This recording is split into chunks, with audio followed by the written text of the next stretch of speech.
behind closed doors, the affair that destroyed everything. What if the person you loved the most asked you to do something that would shatter everything you believed in? What if you knew it was wrong, but the temptation was so strong you couldn't stop yourself? Would you cross the line?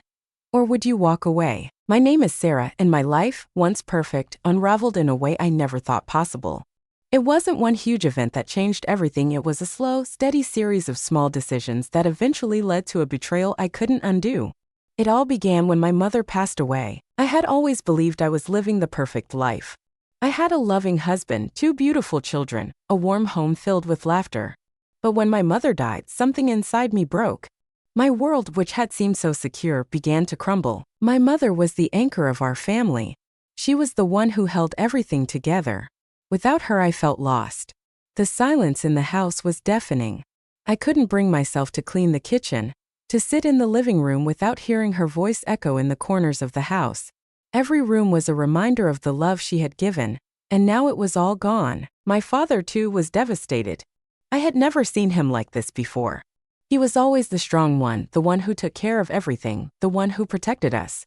But now he was vulnerable, broken in a way I had never seen. I tried to be strong for him, to fill the void she left, but I couldn't. I didn't even know how to begin. In the weeks following my mother's death, I felt like I was drowning. I tried to keep up with the demands of family life, taking care of the children, managing the household, but I could hardly keep my head above water. Mark, my husband, was always away at work. The distance between us grew, and I felt like I was fighting a battle I couldn't win. It was during this time of despair that James entered the picture. James was a friend of Mark's, a colleague from his office. We had known each other for years, but it was only after my mother's death that we started spending more time together. He was kind, understanding, and seemed to know just how to make me feel better. Every time we talked, he made me feel like I mattered, like I was more than just a wife and mother. It started innocently enough: lunches, casual phone calls. But soon, those phone calls became longer, the lunches more frequent. He seemed to sense my loneliness, my need to be seen, to feel understood. The more time we spent together, the more I began to notice something I hadn't felt in years: a connection, a spark that I had long forgotten. It wasn't long before the attraction between us became undeniable. The chemistry was there, undeniable. And every time I saw James, I felt more and more alive. But I knew I shouldn't feel this way. I was married. I had children. But with Mark distant and my father grieving, I began to crave the attention, the affection that James so willingly gave. One evening, after a particularly long day, I found myself sitting across from James at a bar. We were talking about life, about everything and nothing, when he reached across the table and took my hand. His touch was gentle, but it sent a jolt through me that I couldn't ignore. His eyes locked onto mine, and for a brief moment, I felt like the world had stopped spinning. Without thinking, without even realizing what I was doing, I leaned in and kissed him. At first, it was tentative, unsure, but then it deepened. His lips were warm, soft, and for the first time in years, I felt alive again. I pulled away quickly, shocked by what had just happened. But when I looked at him, I saw something in his eyes: desire, need, longing that mirrored my own. The guilt was immediate. What had I done? I was married, for God's sake. How could I have let this happen? But the pull between us was undeniable.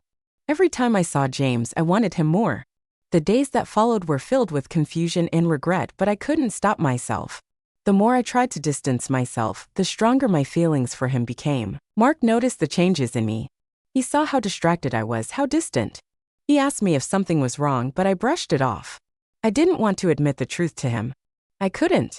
The affair with James was becoming something I didn't know how to control, and I was afraid that if I told Mark, I would lose everything. The affair continued, each time feeling like a secret indulgence. I would lie to Mark, telling him I was going out with friends or working late. But in reality, I was meeting James, spending hours with him, losing myself in his embrace. Every moment with him felt like a brief escape from the life I felt trapped in. But the guilt was always there, lurking in the background, gnawing at me. Every time I saw Mark, I felt like a stranger in my own skin. I couldn't look at him without remembering what I had done. The lies piled up, and so did the consequences. One night, after another heated argument with Mark, I found myself alone in our bedroom, staring at the walls, feeling more lost than ever. James texted me, asking if I wanted to meet. I hesitated, but the need to escape, the desire to feel seen and wanted, was too strong. I left the house without saying a word to Mark. That night, I found myself in James' arms again. But this time it wasn't just a kiss. It was a full-blown affair. We made love, and for the first time, I didn't feel guilty. I didn't feel lost.